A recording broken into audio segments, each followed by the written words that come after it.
1925 ഭാരതം സ്വാതന്ത്ര്യത്തിന്റെ പുലരിയിലേക്ക് അടുത്തിരുന്നുവെങ്കിലും വർഗീയ സംഘർഷങ്ങളും കലാപങ്ങളും നിറഞ്ഞുകൊണ്ട് സമൂഹം വിഭജിക്കപ്പെട്ടിരുന്നു. ഈ കാലഘട്ടത്തിൽ സ്വാതന്ത്ര്യ പോരാട്ടത്തിനുള്ള സംഘടനകൾക്ക് പുറമെ ദേശീയ ഐക്യത്തിനായി സാംസ്കാരിക സ്വഭാവമുള്ള സംഘടന അനിവാര്യമാണെന്ന തിരിച്ചറിവാണ് RSSന്റെ പിറവിക്ക് കാരണമായത്. തീക്ഷ്ണമായ സ്വാതന്ത്ര്യ സമരത്തിന്റെ അനുഭവങ്ങളും കോൺഗ്രസ് പ്രസ്ഥാനത്തിലെ സജീവ പങ്കാളിത്തവും ഡോക്ടർ കേശവ ബലിറാം ഹെഡ്ഗേവാർ എന്ന ഡോക്ടർജിക്ക് RSS രൂപീകരണത്തിന് കരുത്തു നൽകി. ദേശസ്നേഹം, അച്ചടക്കം, ഐക്യബോധമുള്ള സമൂഹം വളർത്തിയെടുക്കണമെന്ന ഉറച്ച വിശ്വാസത്തോടെ അദ്ദേഹം സുഹൃത്തുക്കളെയും യുവാക്കളെയും സംഘടിപ്പിച്ചു. സുഹൃത്തുക്കളെ ചേർത്ത് വീട്ടിൽ തന്നെ ആദ്യ യോഗം സംഘടിപ്പിച്ചു.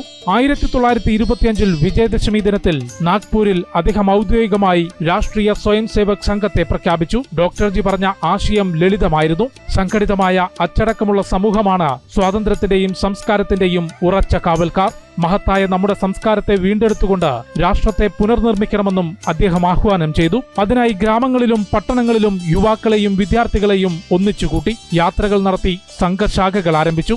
ശാരീരിക പരിശീലനവും ദേശഭക്തി ഗാനങ്ങളും സാംസ്കാരിക പ്രഭാഷണങ്ങളും വഴി വ്യക്തികളെ രാജ്യത്തിനായി കരുത്തുറ്റവനാക്കുക എന്ന ലക്ഷ്യത്തോടെയായിരുന്നു പ്രവർത്തനം. പതിയെ RSSന് സംഘടനാ സംവിധാനവും ഡോക്ടർജി തയ്യാറാക്കി.